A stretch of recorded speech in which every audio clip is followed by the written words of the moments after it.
Voilà, c'est parfait.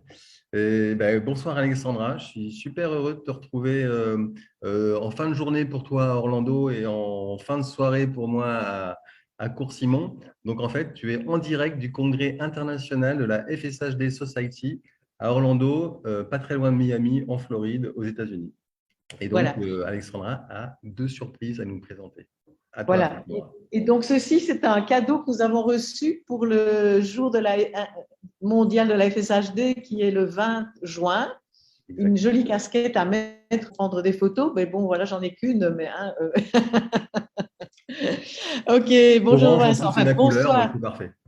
Ouais, voilà, voilà. Donc, bonsoir Vincent. Et donc, les deux surprises, ce sont en fait deux francophones qui étaient à ce congrès et qui ont joué des rôles divers, mais intéressants tous les deux. Donc, aux dames l'honneur. Donc, il y a Julie Dumonceau, qu'on connaît quand même fort bien chez Amiens FSH. La Oui. dernière fois qu'on l'avait vue de près, c'était quand on était allé faire une visite de son laboratoire à Londres.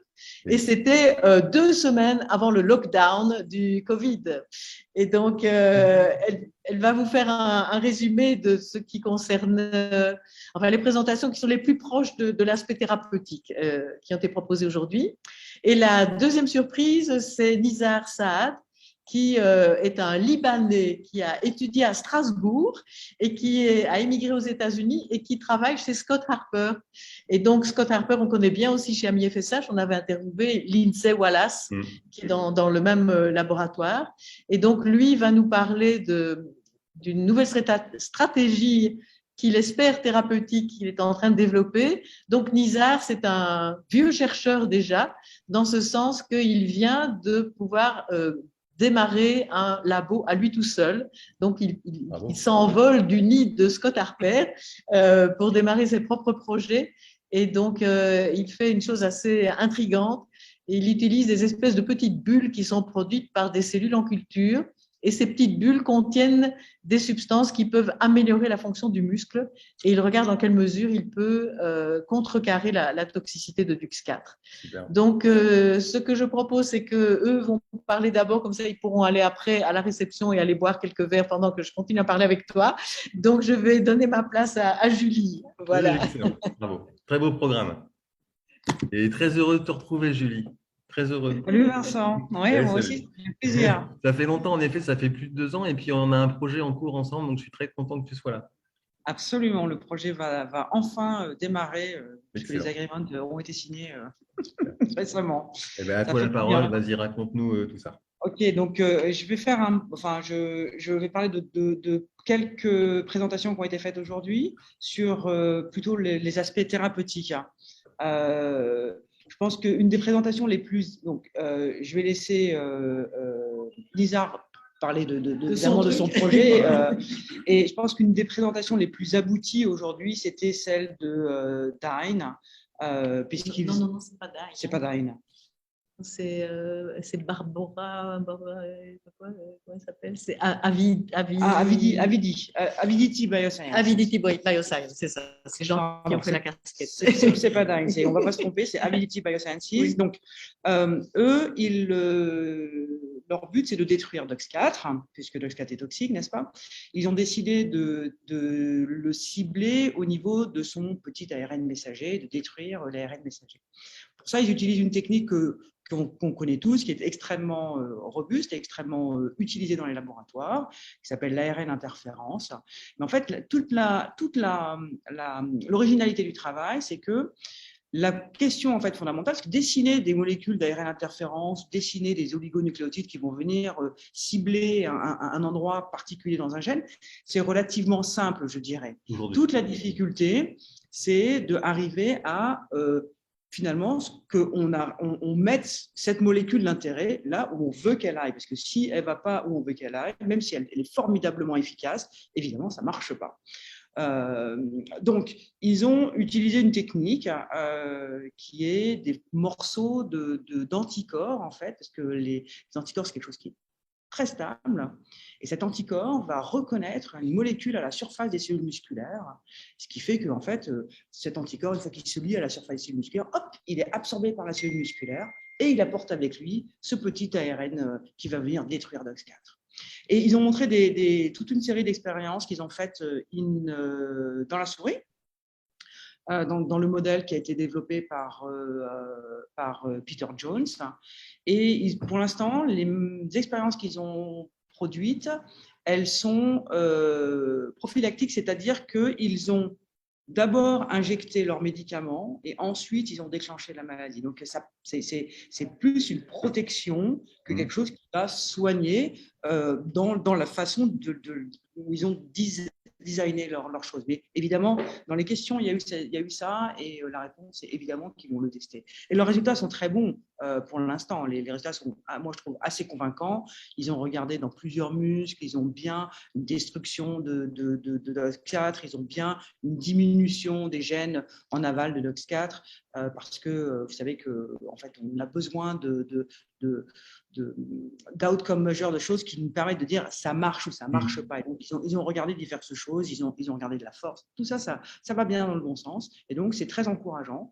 Et là, ils vont essayer de voir s'ils peuvent donc déclencher la maladie et voir si ça va tout de même bloquer le. D'accord. Donc, en fait, ils vont essayer le process inverse, c'est-à-dire ne pas inoculer d'abord et ensuite de faire, mais c'est d'abord la maladie et ensuite de voir si le médicament agit. Okay. Parce que c'est ce qui correspond aux patients, évidemment. Hein, donc, c'est ce qui est important. Est-ce qu'ils vont bloquer la maladie? Après, toute la question, c'est toujours, est-ce qu'on bloque la maladie ou est-ce qu'on fait vraiment que le muscle aille encore mieux ou est-ce qu'on arrête simplement la dégradation? Ça, c'est des questions qui restent très, très ouvertes. Et même dans l'essai, je peux en parler juste brièvement là tout de suite, il y a eu la présentation de Jeffrey Statland sur les résultats l'osmaplimod, fulcrum. Et donc, une des questions, c'était ça, puisque, en fait, quand ils regardent si chez les patients, ça va mieux, est-ce qu'en fait, ça va mieux ou est-ce que ça s'arrête simplement ou est-ce qu'on arrête simplement d'aller mal? Et lui, il a répondu que c'est délicat de répondre à cette question, mais quand même, il a quand même un penchant pour le fait que ça arrête d'aller mal. Donc voilà. Donc pour l'instant, on en est là. Ça, c'était je pense, une des premières présentations très abouties. Mais ce qui est aussi fascinant, c'est que Avidity a l'air de dire qu'ils vont envisager la possibilité de faire une demande pour des essais cliniques à la fin de cette année 2022. Ah ouais. Mais bon, il faut d'abord qu'ils fassent l'expérience dont Julie a parlé, parce que s'ils ne sont pas capables de guérir des gens chez qui DOX4 est déjà en action, on ne va pas s'en sortir. Mais voilà, ils sont très optimistes. Super. Ils sont très optimistes. Ils ont aussi des expériences en fait dans les primates non humains. Et donc ça, c'est vachement abouti. Et ils ont la pharmacodynamique dans ces primates et ils montrent que leurs résultats sont très intéressants. Mais en fait, ce lab, en fait, vous le connaissiez, vous? Il était… C'est une biotech, en fait. Oui, elle est dans le… Elle est dans le scope biotech connu. Depuis 2 ans, je dirais. Ouais. Mais si on fait un bilan de toutes les biotech qu'il y a dans le paysage, on doit arriver à une vingtaine maintenant de biotech qui ont annoncé travailler sur FSH. Là, il y en a des nouvelles dont je ne connaissais pas l'existence. Par exemple, il y a Myogenica. C'est Michael Kaiba qui a annoncé qu'il avait fait cette boîte-là. Moi, je ne la connaissais pas avant qu'il en parle là. Donc, voilà, il y en a régulièrement. Aussi Armatis Bio du Midwest aussi. Donc voilà. Donc, après, une autre présentation d'intérêt, c'était une présentation aussi du laboratoire de Scott Harper, de Afrouz Rashnonedjan, j'espère que je prononce correctement, sur l'utilisation de les CRISPR-Cas9 dans FSH. Donc, juste pour rappeler 2 minutes, quand on parle de CRISPR-Cas9, en règle générale, on pense premièrement à des ciseaux moléculaires qui coupent l'ADN, et puis après, on peut faire quelque chose de précision, on coupe, on remplace, etc. Ça, c'est le rôle historique des CRISPR-Cas9, mais depuis, les choses ont beaucoup évolué, et maintenant, il y a des CRISPR-Cas9 qui sont utilisés plus du tout pour couper, mais pour… changer la méthylation, bloquer la transcription, ce genre de choses. Et là, c'est encore un autre aspect des CRISPR-Cas9 qui est un des plus récents. Et parce qu'on n'est plus sur du Cas9, on est sur du Cas13. Et en fait, la différence entre tout ça, c'est que là, on ne vient pas cibler l'ADN, c'est-à-dire le matériel d'origine, le gène, mais on vient cibler l'ARN messager. Donc, un peu comme de l'ARN interférence. On vient détruire cet ARN messager. Et donc, elle a montré toute une série d'expériences qui ont été faites dans les cellules où, quand elle vient, elle a dessiné toutes ces petites molécules qui vont venir détruire l'ARN messager de SCAT et ça marche très bien. Après, elle est passée dans un modèle de souris. Donc, dans le modèle Scott Harper, il a fait son propre modèle. Donc là, on est sur un autre modèle, mais globalement, ça ne change rien dans la façon de penser, si ce n'est que la fin de DoxCat est un tout petit peu différente de celle de Peter Jones. Donc ça, et dans la souris, ça marche aussi, malheureusement. Quand ils ont analysé de près les muscles, ils se sont aperçus qu'en fait, dans 2 souris sur 7, si mes souvenirs sont bons, il y a des foyers d'inflammation. Ce qui montre qu'en fait, il y a une réponse immune. Donc, le système immunitaire a réagi face à cette case 13 et vient en quelque sorte bloquer le mécanisme et même est délétère en fait parce que et ce 13 par rapport au 9, il fait quoi? Parce qu'en fait, le 9, il ne crée pas ce genre de réponse inflammatoire a priori. Et il ne crée pas ce genre de réponse inflammatoire. Et donc, ça a été. On se pose des questions. Alors, en fait, dans la souris, donc maintenant, il y a des papiers qui sont sortis, on en parlait juste avant. Donc, il y a des papiers qui montrent clairement, il y a des réponses inflammatoires qui sont créées avec le 9 chez la souris, chez le chien. Donc, si, ça peut exister. Mais là, ce qui était surprenant, je dirais, c'est que la question, c'était de savoir d'où vient cette réponse. Est-ce que les souris, elles étaient au départ, elles avaient déjà vu la case 13, parce que pour pouvoir développer une réponse inflammatoire, une réponse immune, il faut qu'on ait déjà vu l'objet en question. Et là, on n'a pas eu la réponse. On ne sait pas, en fait, pour l'instant, elle n'a pas regardé, elle n'a pas fait, mais évidemment, c'est quelque chose qu'elle va faire et voilà. Le seul problème, je dirais, c'est que effectivement, dans la population générale, c'est nombreux papiers qui montrent que dans la population générale, on a une immunité préexistante contre diverses Cas9, alors Cas tout court. Et après, les papiers sont très divergents sur les pourcentages. Et aussi, en fonction des cases, c'est très divergent. Donc, peut-être qu'en cherchant une case, il y a sûrement des cases pour lesquelles il y a moins d'immunité préexistante. Et ça devrait être donc un petit peu plus simple de faire ça. Et donc, si tu veux, l'explication qu'on peut avoir, c'est que ces protéines Cas9, Cas13, etc., elles sont naturellement dans des bactéries. Et peut-être que la souris en question a été infectée un jour par une bactérie et a fait des anticorps contre cette bactérie et contre tout ce qu'il y avait à l'intérieur de la bactérie, y compris le Cas qu'il y avait dedans. Et c'est là le problème. Et peut-être que ça va être le même problème chez les humains. S'ils ont été en contact avec une bactérie qui contenait du Cas9, on va avoir aussi des anticorps contre le Cas9 qui sont présents chez la personne. Donc, ça voudrait dire que si un jour on arrive à une thérapie génique de ce type-là, il faudra faire une analyse des anticorps présents dans le sang du patient pour s'assurer qu'il n'a pas déjà des anticorps contre le Cas9 avant d'envisager ce traitement-là pour lui. Et quelle est la proportion de patients qui seront dans ce cas-là? On n'en sait trop rien. Donc, on est encore aux frontières des connaissances. Bien sûr. Et après, moi, c'est une petite question, c'est le niveau d'inflammation ou l'inflammation, elle était dirigée, elle était importante, elle était délétère aussi pour le muscle ou c'était une inflammation? Oui, elle était délétère pour le muscle. Okay. Alors, je ne me rappelle pas qu'il y ait eu une quantification, mais il y avait des images. C'était pas joli. Clairement, on voyait qu'il y avait une réponse. Elle était claire. On peut pas passer à côté. Ce que disait, je rebondis une minute sur ce que disait Alexandra en disant peut-être qu'il faut rechercher une immunité préexistante chez les patients qu'on pourrait traiter. Et effectivement, parce que c'est exactement ce qu'on fait, par exemple, pour les traitements avec de l'AAV, pour d'autres pathologies, pour DMD. Systématiquement, par exemple, quand les patients DMD doivent être injectés avec un vecteur AAV, ils ne sont éligibles que s'ils n'ont pas une immunité préexistante, évidemment, contre l'AAV. Ce qui doit en éliminer un certain nombre, mais ce que je disais aussi tout à l'heure, c'est que la vraie différence pour moi qui va se passer entre les patients DMD ou SMA et les patients FSH, c'est l'âge des patients auxquels on traite. Quand on parle de patients DMD ou SMA, on parle de patients qui sont jeunes, alors que quand on parle de patients FSH, on parle de patients beaucoup plus âgés. Et donc, la probabilité pour qu'ils aient des immunités préexistantes est plus forte.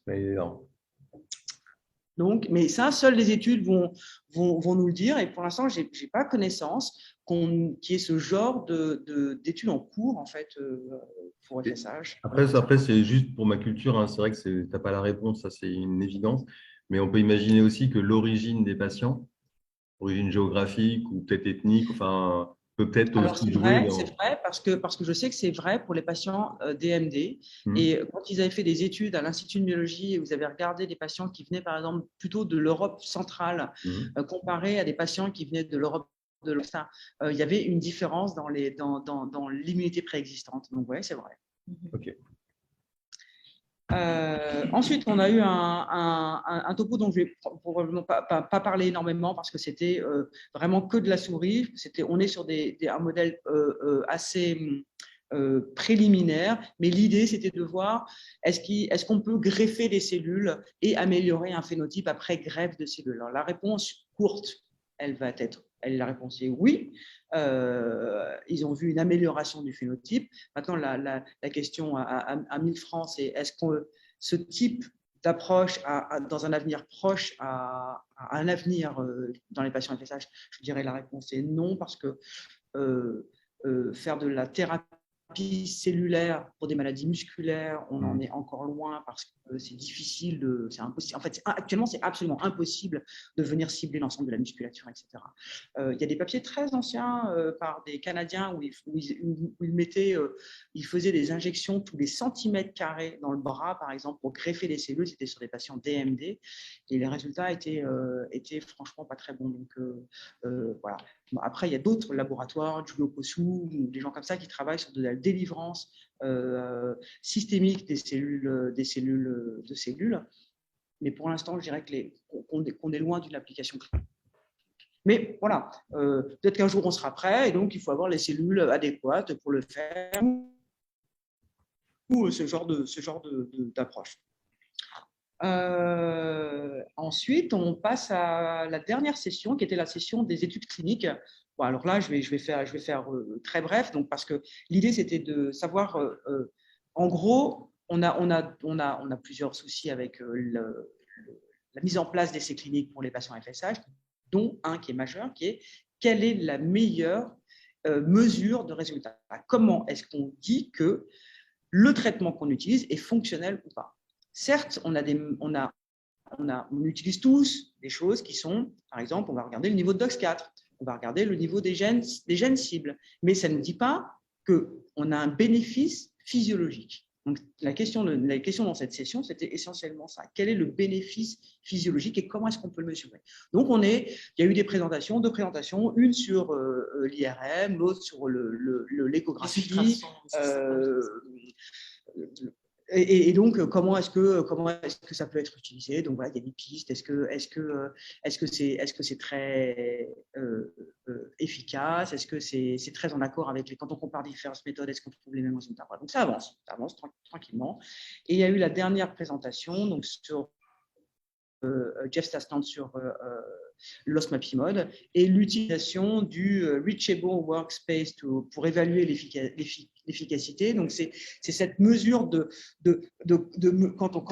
mouvement avec le bras comme ça. Quel est l'endroit qu'on est capable d'atteindre l'aire géographique qu'on est capable de parcourir.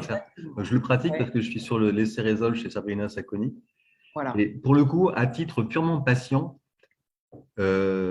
moi, ça me parle parce que c'est très visuel et en même temps, ça correspond exactement à ce que je fais quotidiennement et à mes difficultés que je rencontre. Et là, je les vois sur un écran, sur des aires colorées et on se rend compte, c'est ce qu'on a chez son kiné aussi, mais sauf que là, c'est mesuré et c'est visuel. Et moi, ça me parle beaucoup et je me rends compte en effet, enfin, je trouve une belle corrélation entre mes mauvaises courbes et mes mauvaises performances en fait. Ça me parle beaucoup. Ouais. C'est ça. Et donc, il montre que quand on met un poids, on a des résultats qui sont meilleurs, qui sont plus significatifs, parce que je pense que l'effort est plus important à faire. Donc, voilà. Oui, vraiment pour différencier le patient de la personne qui n'est pas atteinte. Bien sûr. Ah ouais, non, mais moi, je trouve ça super intéressant cet outil en fait. Mais bon, c'est bon, on a dit. Mais là, il était positif. Il était positif, il était Ça va être positif. utile, quoi. Moi, il y avait un poster, aussi. Je suis allé discuter avec la présentatrice qui c'est Resolve et la suite, ça s'appelle Solve. Et donc, elle présentait. Reach. Non. Non, c'est un autre, pardon. Reach, c'est l'osmapimode, mais là, c'est Resolve et Solve, qui est la suite de Resolve. Donc, ce qui est la recherche justement de mesures de résultats. Qu'est-ce qu'on doit regarder chez le patient pour savoir si ça marche, si un essai clinique marche ou ne marche pas. Et on a discuté de la possibilité, et c'est fait en fait chez DMD, la possibilité d'utiliser des capteurs de mouvement que le patient porte toute la journée en fait. Laurent Servet, qui est très impliqué dans les essais DMD et SMA, disait que en fait, ça marche extrêmement bien parce qu'on a une mesure sur un temps qu'on décide, une semaine, un mois, et c'est très, très efficace. La difficulté, c'est qu'on a un coût qui est beaucoup plus élevé, et puis après, on a en fait une analyse informatique qui est démentielle parce qu'il faut analyser des tonnes et des tonnes de données. On est sur de la big data là. C'est ça, mais elle disait que c'est quelque chose auquel ils réfléchissent et effectivement, est-ce qu'ils vont porter des petits capteurs pour mesurer toute la journée comment ça marche. Et voilà. Il me semble qu'il y en a un qui existe, qui doit utiliser la FM, je crois que c'est l'Actimio, quelque chose comme ça. Il y a un Actimio D, c'est celui-là, oui. Ils mettent un au poignet, un à la cheville. C'est ça. Et du coup, on voit bien les patients, ce qu'ils font. Parce qu'on sait que ça dépend de la motivation des patients, ça dépend de tout un tas de choses. Donc, mesurer à un temps T, il y a un certain nombre de biais avec lesquels il faut composer. Je pense que c'est à peu près tout. C'est bien, tu as bien fait ton devoir. Il y avait quand même il y en avait un autre. Il y avait Nizar qui a fait cette présentation sur ces petites vésicules et ces petites bulles qui sortent des cellules toutes seules. Il va nous en parler. Il va raconter ça. Alors, attends, Julie, pars pas comme ça parce qu'en fait, je suis super content, je te le redis, parce que franchement, c'est une très belle surprise. Merci Alexandra d'avoir décoté des chercheurs et des chercheuses francophones qu'on apprécie beaucoup, avec qui on travaille déjà. Et en plus, voilà, ça va faire plaisir à tous les gens qui vont le voir demain. Moi, je le vois en avant-première, mais je vais faire le montage cette nuit. Enfin, je ne vais rien monter du tout. Je vais laisser comme ça. Je vais me laisser parler. Je vais vous laisser parler. En tout cas, c'est nos 20 ans et je suis très, très content de faire ce Zoom à distance et que tu sois venu. C'est super cool. Ouais, moi, ça me fait très plaisir aussi. De toute façon, j'aime bien parler avec les patients. Je trouve ça toujours extrêmement intéressant. Donc, pas de problème. Génial. Merci beaucoup. Bonne fin de congrès. Mais il est fini en fait. Donc, oui, je sais, mais non, il y a le drink. On va aller boire un petit coup. Bye, à bientôt. Bonsoir Vincent. Merci. On ne se connaît pas, je crois. Non, pas du tout. Très heureux de vous rencontrer. D'accord. C'est un plaisir. Attends, il faut que tu arranges un tout petit peu l'écran pour qu'on voit ta tête au milieu. Ça me fait plaisir de parler de mon travail de recherche à vous et à l'Assemblée générale de AMI FSH. Super. Et donc, en suivant ce que Alexandra a parlé et Julie, donc pour ceux qui ne connaissent pas, donc je suis Nizar et je suis un assistant professor dans l'Institut de thérapie génique dans le Midwest à Columbus, Ohio, précisément. Donc, juste pour vous donner une historique de l'Institut, c'est une des instituts de thérapie génique qui est un leader dans le domaine. La deuxième thérapie génique qui a été approuvée par le FDA est sortie de ce centre-là, qui a été faite par Dr. Jerry Mendel, et c'était sur une thérapie génique sur le SMA. Et donc, on travaille toujours sur des thérapies géniques, mais en même temps, ce que Alexandra a dit, que je commence à prendre mon projet d'indépendance et j'essaie de travailler sur différents domaines et de cibler et d'essayer de contourner des problèmes qui sont liés à la thérapie génique et l'utilisation du AAV. Et un des projets que j'ai commencé, c'était d'utiliser ces bulles qui sortent des cellules souches. Et en fait, pour vous donner une idée de comment c'est fait, donc ces bulles, on utilise des cellules souches qui s'appellent des cellules souches mésenchymateuses. C'est des cellules souches qui viennent ou qui sont prises de la moelle osseuse.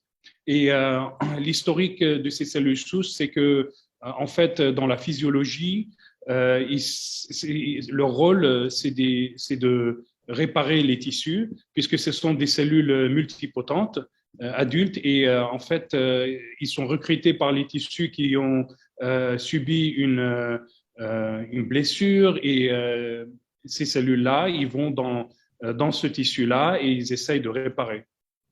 Et, parlant plus précisément sur le muscle squelettique, ces cellules aussi peuvent être recrutées dans le muscle squelettique s'il est subi à une blessure. Et il y a des études qui ont montré que ces cellules, ils essayent de régénérer le muscle et de réparer ce qui a été affecté dans le muscle. Et donc, en se basant sur ces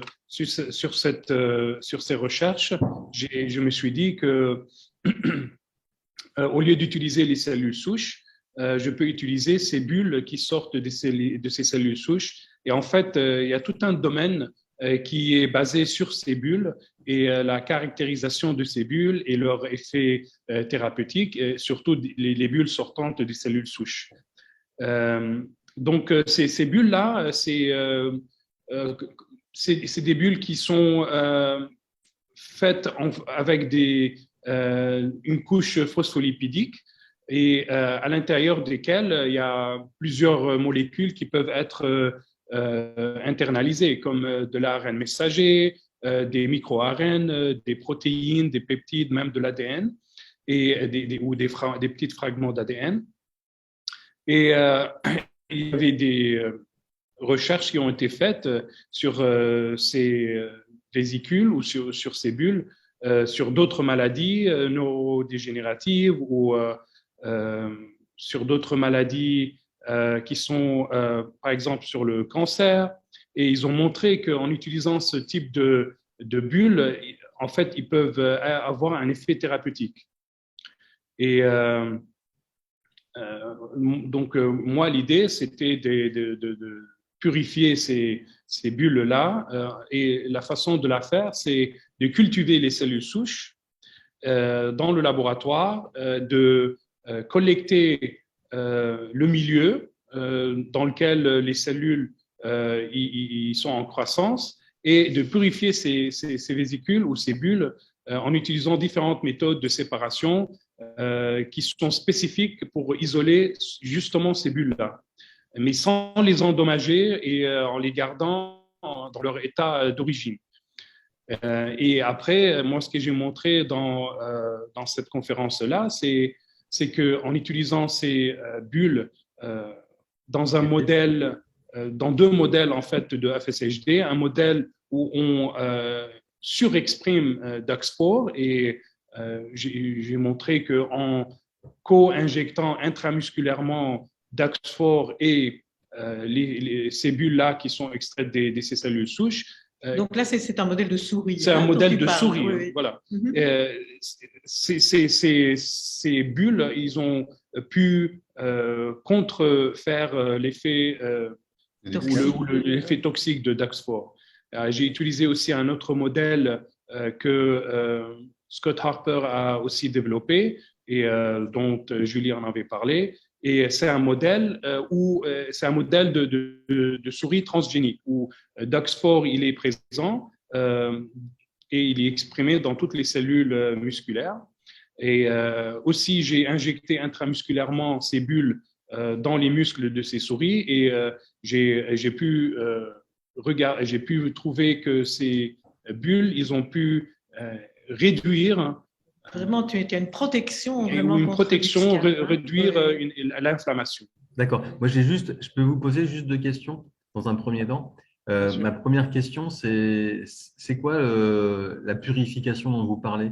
En fait, ça consiste en quoi, purifier ces bulles? Et pour la taille, hein. Voilà.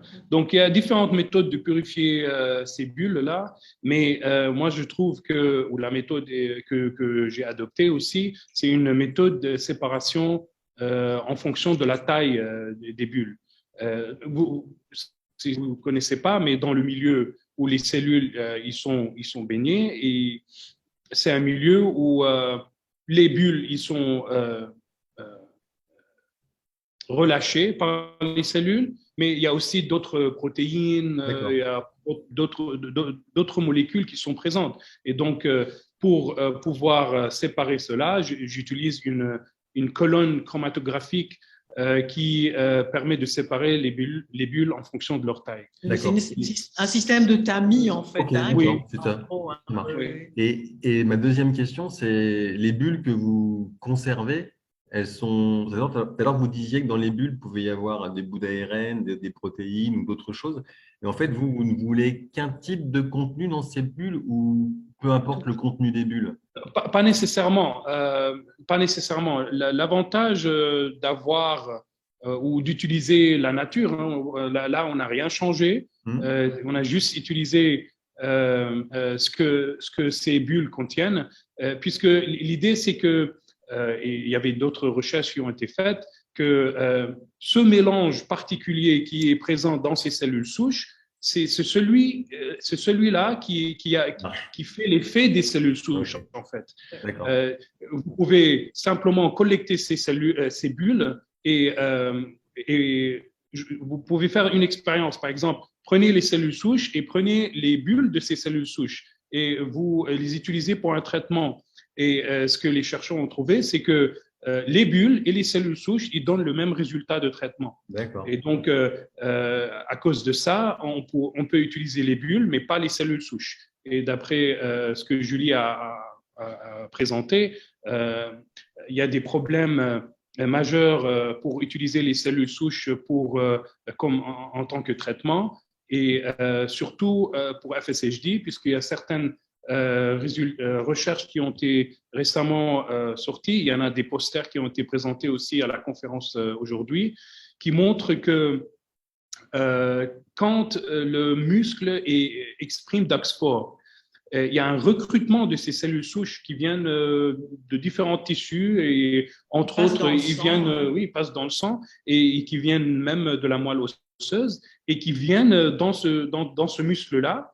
Et à la base, on pensait que ces cellules souches, ils viennent pour réparer, et c'est peut-être possible, ils viennent pour réparer, mais vu que DAX4 est présent dans ces cellules, dans ces muscles, il les reprogramme d'une façon entière et après ils deviennent des cellules qui se différencient, puisque c'est des cellules multipotentes, ils se différencient en cellules de graisse et qui après fait une fibrosis, de la fibrose dans le muscle, et c'est qui contribue à la maladie en fait. C'est au Accentuer encore contraire. plus peut-être, oui.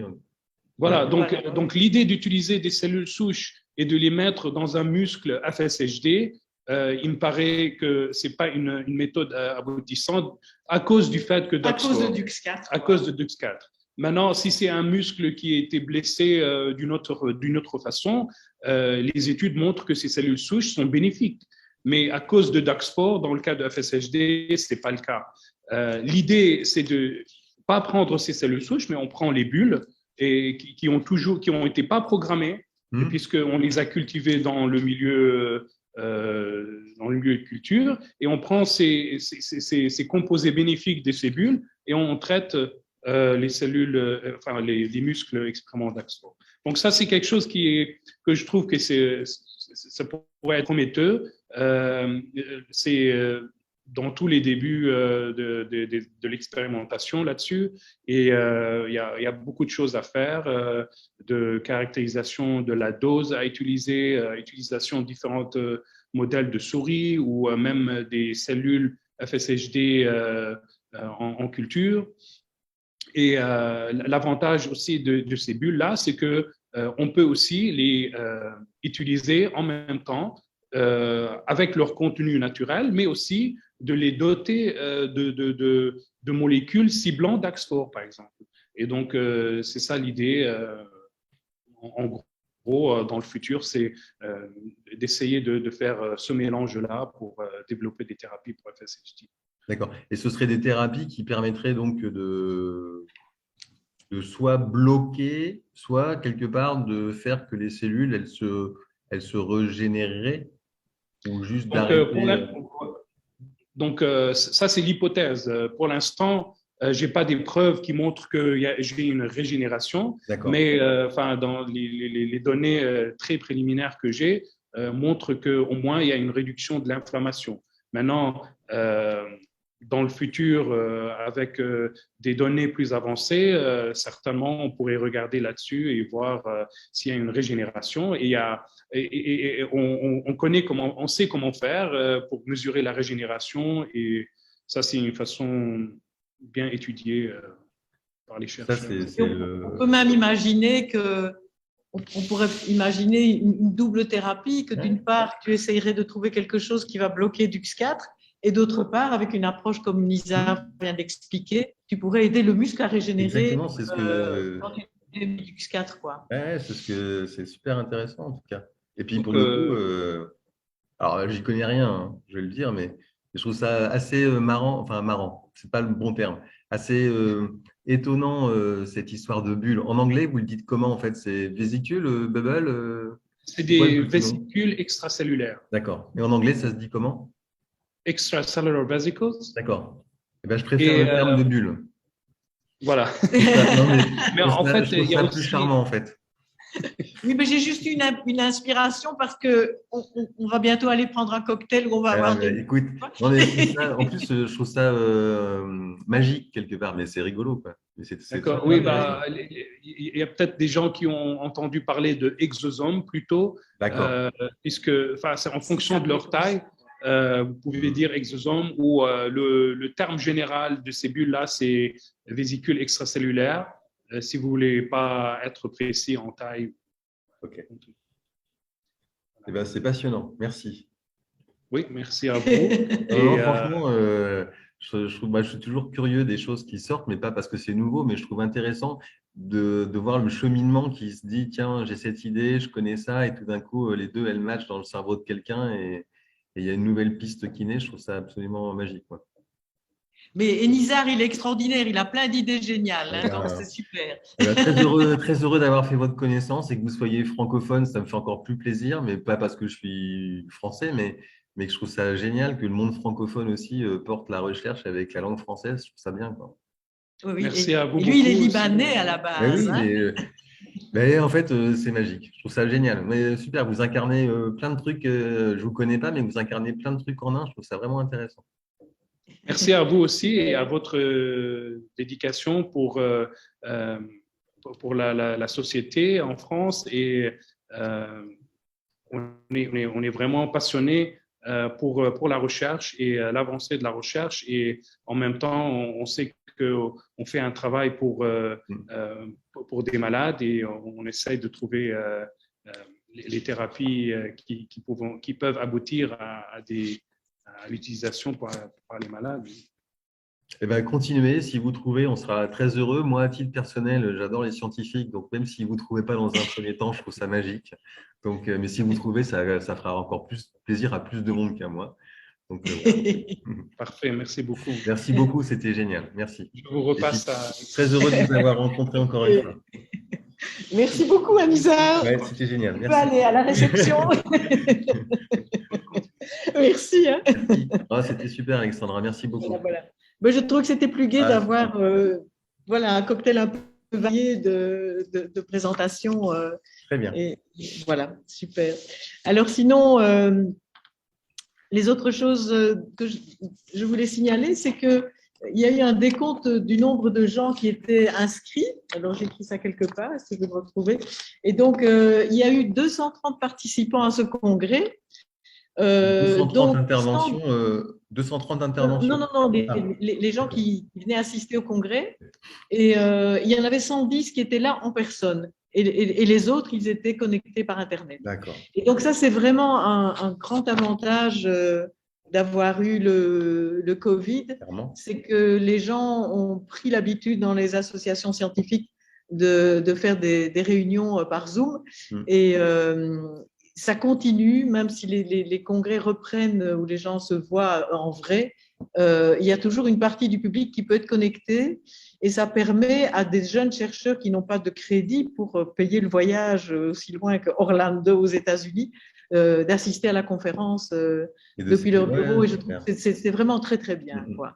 Et donc, globalement, toi, tu l'as trouvé comment? Après, tu vas me raconter ce qui reste, mais globalement, tu as trouvé que c'était d'un très, très bon niveau avec, Oui, ouais. oui, c'était un très bon niveau. Et alors, ce que remarquait Jamshid, qui est comment on appelle ça, enfin bref, le chef scientifique de l'association FSHD Society, il disait qu'il y a à peu près la moitié des présentations qui étaient autour du thème de thérapie, donc vraiment des choses qui s'approchent très fort de la thérapie et des choses très avancées par des biotech ou bien par des regroupements de différentes entreprises et de laboratoires de recherche pour définir la collection de marqueurs Mm, pour pouvoir suivre chez un patient, pour pouvoir juger si le traitement qu'on lui donne va l'améliorer ou pas.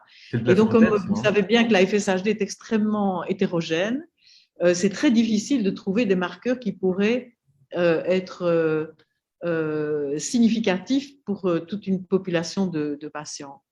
Et ce qui est de chouette, c'est qu'il y a des remises de prix sur la meilleure présentation ou le meilleur poster. Et la remise de prix a été faite par un chercheur italien qui s'appelle Mauro Monforte, qui a utilisé l'intelligence artificielle Mm. pour analyser les résultats d'analyse des muscles FSHD par imagerie, par résonance magnétique. Et grâce, donc il avait, je crois, 250 patients dont ils avaient analysé les muscles par imagerie, par RMN, et ils avaient toutes ces données dans leurs ordinateurs. Ils ont lancé le programme informatique en lui disant sélectionne-nous quels sont les muscles dont l'évolution au cours de la maladie est la plus typique d'un malade par rapport à une personne qui n'est pas malade. Et en faisant ça, il a sélectionné un cocktail de 5 muscles, si je peux dire, dont l'évolution au cours du temps permet vraiment de voir la progression de la maladie sur des temps relativement courts et qui a plus de 95% peut prédire que la personne qui a cette caractéristique pour ces 5 muscles-là, elle a la FSHD clairement. Et donc, voilà, ça c'est l'avancée principale dans des données comme ça extrêmement complexes, d'utiliser l'intelligence artificielle pour ressortir quelles sont les choses vraiment importantes et utiles, quoi. Mm. Et en fait, il avait juste. Tu lui les as donné les muscles ou pas? Non, il n'a pas dit la collection. Écoute, il a donné la liste, mais je dois t'avouer, moi étant chimiste, les noms des muscles, c'est pas trop mon truc. Et donc, voilà, je dois avoir ça écrit quelque part, mais eux, ils savent, quoi. Voilà, voilà. Et donc, je vais peut-être passer un peu en revue les choses dont mes petits camarades n'ont pas parlé. Donc, on a sélectionné, Julie et moi, les choses qui étaient intéressantes à aborder parce qu'il y a des données qui sont vraiment très préliminaires et donc on n'est pas du tout sûr si ça va donner quelque chose ou pas. Hein, les gens doivent faire encore quelques expériences pendant une année et on verra l'année prochaine si ça vaut la peine de continuer par là ou pas du tout.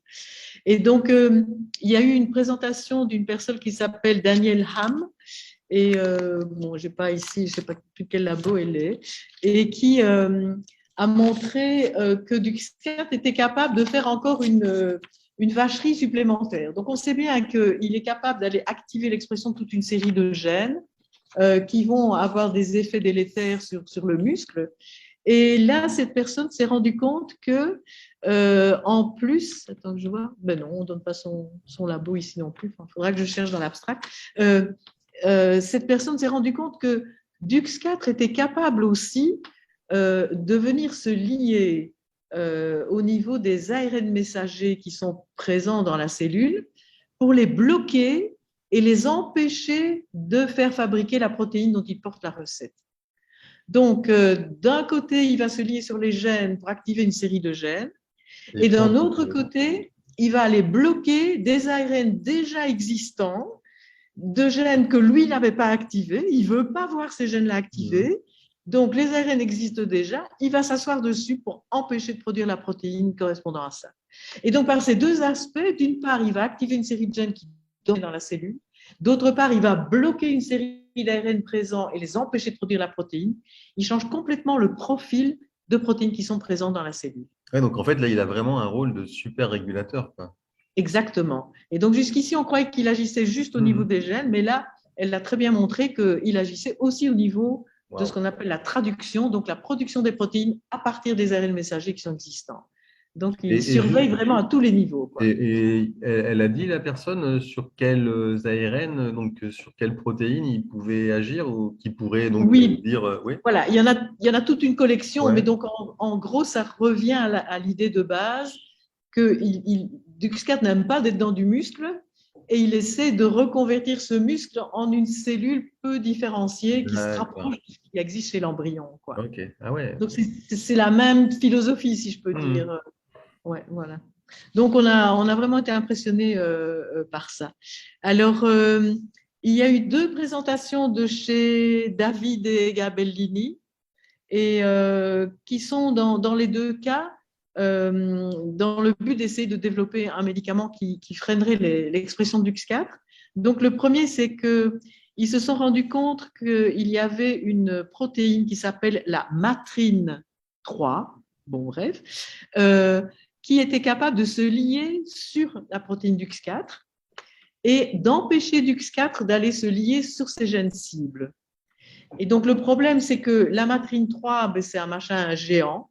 Et donc, ce qu'ils ont fait, ils ont coupé en petits morceaux pour voir quel était le morceau minimum qui était encore capable de se lier sur DUX4 et de l'empêcher d'aller activer ces gènes cibles. Et donc, finalement, ils en sont arrivés. Là, ils ont maintenant un peptide qui fait, je crois, une douzaine d'acides aminés et qui est suffisante pour se lier sur DUX4 et l'empêcher de se lier à l'ADN. Et donc, voilà, ils continuent à avancer. Ils ont une collaboration établie avec une entreprise pharmaceutique avec l'idée de fabriquer par synthèse chimique quelque chose qui ressemble à ce petit bout de protéines et qui pourrait avoir le même effet. Alors, la deuxième présentation de chez Gabellini, donc là, c'est qu'il s'intéresse à un long ARN non codant, dont Gabellini parle déjà depuis des années, qu'il appelle le DBET. Donc, c'est un ARN qui ne porte pas la recette d'une protéine, qui est capable de venir se lier sur le promoteur du gène DUX4 et qui va recruter des protéines qui vont venir activer le gène DUX4. Donc, c'est un truc pour activer le gène DUX4. Il y a un ARN qui vient se coller sur son promoteur, qui recrute des protéines qui vont recruter elles-mêmes l'enzyme, va copier le gène DUX4 pour en faire l'ARN messager. Et ce qu'ils font, c'est qu'ils ont purifié une des protéines qui se lier à ce niveau-là et ont trouvé que quand ils bloquent la production de cette protéine, eh bien, le gène DUX4 n'est pas activé. Et donc, eux aussi essaient de développer un médicament qui permettrait donc d'agir en amont de DUX4, d'empêcher le gène DUX4 d'être activé dans ces cellules.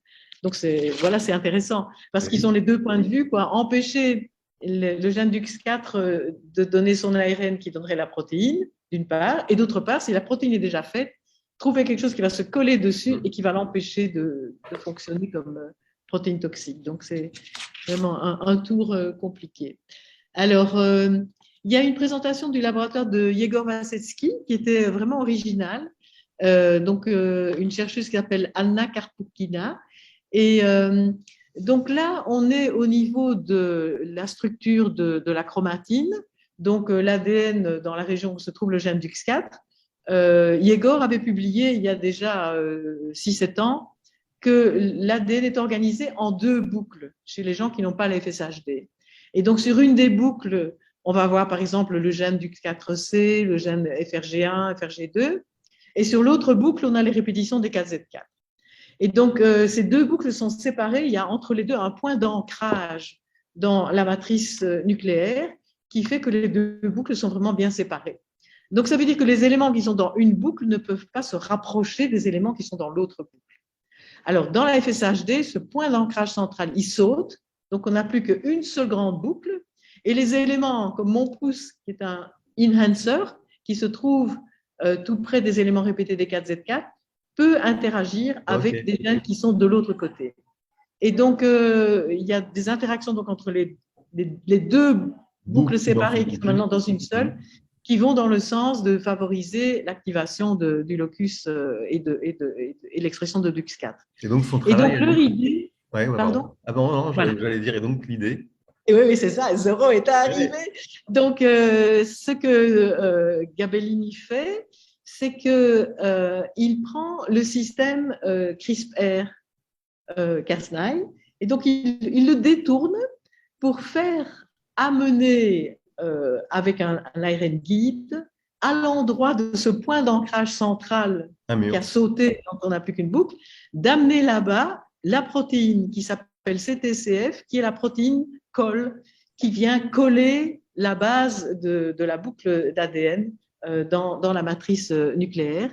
Et en allant installer ce CTCF à cet endroit-là, il recrée deux boucles séparées et va diminuer l'expression des gènes. Donc, c'est joli comme stratégie. Ouais. Donc, on en est qu'au début, c'est qu'en culture de cellules, ça, ça marche. Mais… Chez Gabellini, non, c'est chez Igor. Ça, c'est Yegor, excuse-moi. Oui, ça, c'est Yegor Vasetsky, excuse-moi. Avec Anna… voilà. Karpoukina. Ok. Ah, c'est une superbe idée. En tout cas, c'est astucieux, quoi. Ouais. C'est astucieux. Ouais. Alors, il y a une présentation de gens qui travaillent avec une machine qui s'appelle le nanopore. Je ne sais pas si tu as entendu parler de ça. Donc, c'est une machine qui permet de lire la séquence de l'ADN. Donc, elle est l'ordre des lettres sur l'ADN. Alors, cette machine-là, elle est particulière. C'est un pore, donc un petit trou, qui est tellement petit que l'ADN peut passer un brin à la fois dedans. Et au fur et à mesure que l'ADN rentre dans ce petit trou, il y a un système de détection de quelle est la lettre qui est en train de passer à ce moment-là. Et donc, ça va te donner un signal qui connecte à un ordinateur. Et donc, tu vas voir apparaître sur l'ordinateur, au fur et à mesure que l'ADN rentre dans le défilé de cet nanopore, tu vois apparaître un A, puis un T, puis un C, puis un G, etc. Et donc, tu peux lire comme ça la séquence. Et donc, les gens commencent à utiliser ce système-là pour lire exactement la séquence des répétitions des 4Z4. Et donc, ça fait déjà 1 ou 2 ans que ça peut se faire. Ici, l'originalité, c'est qu'ils peuvent voir si l'ADN est méthylé ou pas. Donc, ils ont réussi à mettre au point un système qui donne un signal différent quand la lettre C qui passe dans le nanopore est un C méthylé ou pas méthylé. Et donc, il n'y a que les C qui peuvent être méthylés. Et donc, voilà, ils voient la différence. Donc, il peut y avoir 5 types de signaux différents. Soit c'est un A, soit c'est un T, soit c'est un G, soit c'est un C, soit c'est un C méthylé qui passe. Et donc, un C méthylé versus un C, ça fait donc, quand c'est méthylé, ça va faire un signal différent dans sa machine. Et donc, pourquoi c'est important? Mais vous savez bien que, par exemple, les marques épigénétiques qu'essaie d'analyser Peter Jones avec l'ADN de votre salive, c'est de voir si l'ADN est méthylé ou pas. Plus l'ADN est méthylé, plus la probabilité que la chromatine soit fermée et que DUX4 ne soit pas activé est élevée. Donc, une grosse proportion de C méthylé serait mieux pour nous qu'une faible proportion de C méthylé. Voilà. Et donc, avec cette méthode nanopore, il est capable de regarder plusieurs éléments des 4Z4 à la suite l'un de l'autre. Et donc, il a vraiment une très grande précision. Et ce qu'il montre, c'est que le niveau de méthylation est différent. Il y a un gradient de méthylation, donc c'est moins méthylé quand on est plus vers l'intérieur du chromosome et de plus en plus méthylé au fur et à mesure qu'on se rapproche du bout du chromosome, c'est-à-dire du gène DUX4 qui est le seul important pour l'expression dans la FSHD. Donc, apparemment, cette dernière unité serait d'une manière générale plus méthylée que les autres unités. Ce qui n'empêche que tu as quand même expression de cette dernière unité chez les patients FSHD, quoi, hein. Mais elle l'est plus par rapport aux séquences précédentes. Par rapport à ceux d'avant. Voilà. Oui, oui. Mais elle peut être malgré tout très faible en proportion par rapport à un individu sain, j'imagine. Voilà. Okay. Voilà. Et donc là, c'est juste une constatation. Pourquoi, comment, à quoi ça sert, on ne sait pas encore, hein. Bon. Bon, c'est déjà un comptage qui pourra peut-être servir un jour. Voilà, exactement, exactement. Alors, il y a eu une présentation de Philippe Heher, Heher, qui travaille chez Peter Zamit, qu'on avait croisé quand on était allé Philippe, au labo. Le grand tout fin. Oui, je crois que c'est ça. Ouais. Je crois que c'est le grand tout fin, oui. Bon, comme il était assis, hein, il faisait sa présentation depuis Londres par Zoom, donc je ne me souviens plus très bien de sa taille, mais soit. Et donc, c'est une collaboration avec Alexandra Tassin, Anne-Émilie Declèves et Thuy Han-Nguyen de Mons. Et en fait, je ne vais pas vous raconter ça, c'est un machin super compliqué sur le stress oxydant, le rôle de l'hypoxie dans le changement de métabolisme des muscles FSHD. Il a sorti sa publication il y a maintenant près de 6 mois. Et donc, un jour, j'essaierai de me la farcir parce que honnêtement, c'est vraiment un très gros papier, plein de données et fort indigeste. Et la présentation orale qu'il a faite, eh bien, il a pris le double du temps auquel il avait droit parce qu'il n'arrivait pas à expliquer ces trucs en un quart d'heure. Et donc, honnêtement, il a fait chier tout le monde avec sa présentation. Mais voilà, c'est très intéressant, mais il va falloir un peu décanter ça pour que ça devienne compréhensible. Voilà. Et alors, la dernière chose dont je vais parler, c'est une présentation de Michael Kaiba. Il a identifié un des mécanismes par lesquels DUX4 va induire la mort des cellules. Donc, il a trouvé une protéine qui s'appelle FAIM2, donc FAIM2, qui est une protéine qui protège la cellule contre le suicide, contre l'apoptose. Et donc, si jamais elle a une grosse déprime et que la cellule veut se jeter par la fenêtre, eh bien, FAIM2 l'en empêche.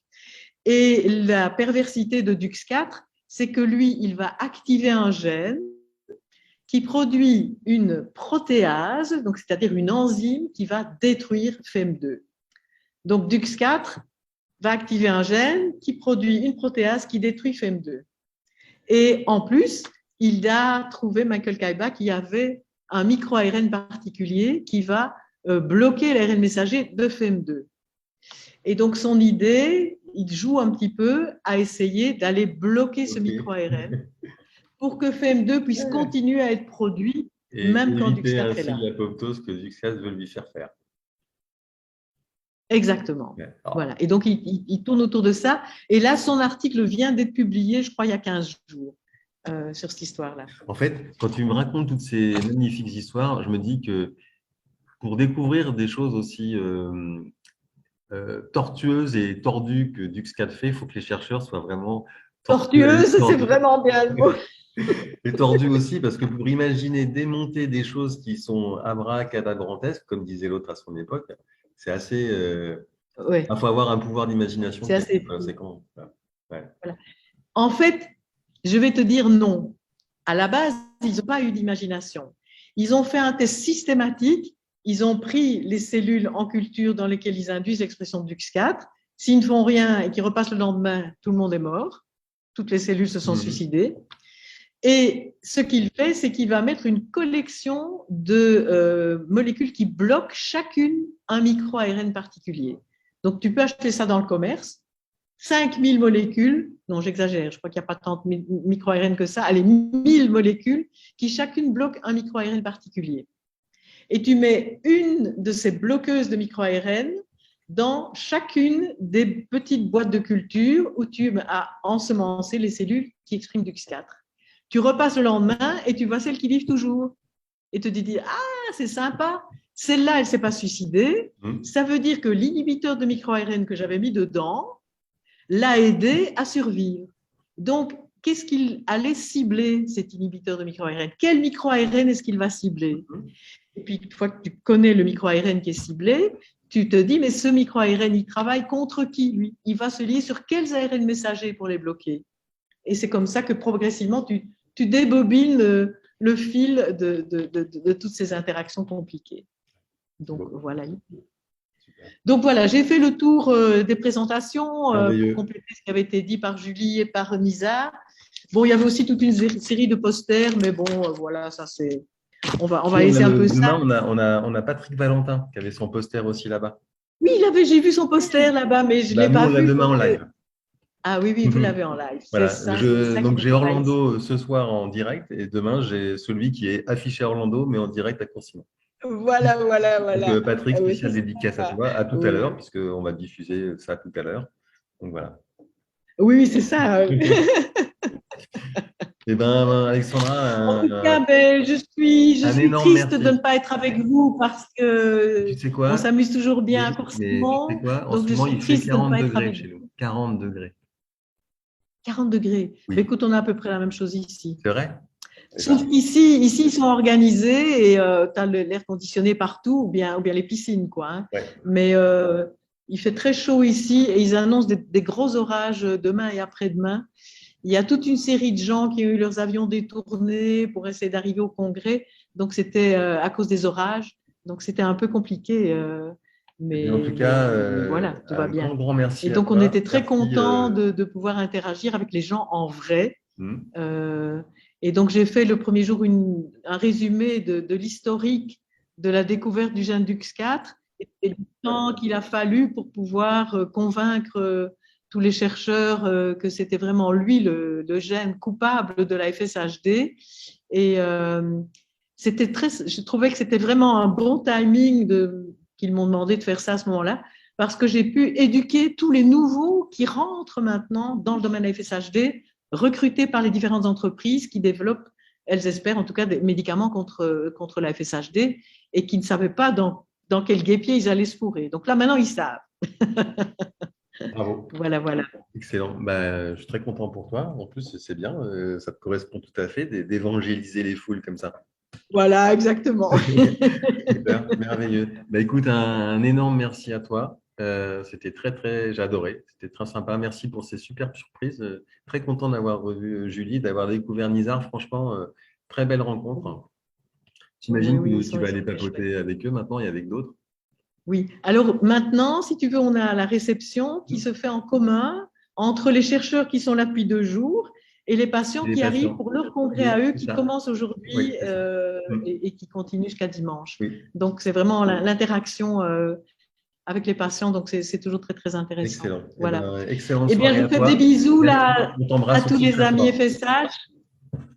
À bientôt. Bonne soirée, à très bientôt. Bon congrès à vous. Rentre bien. Allez, ciao. Oui, ciao. Au revoir.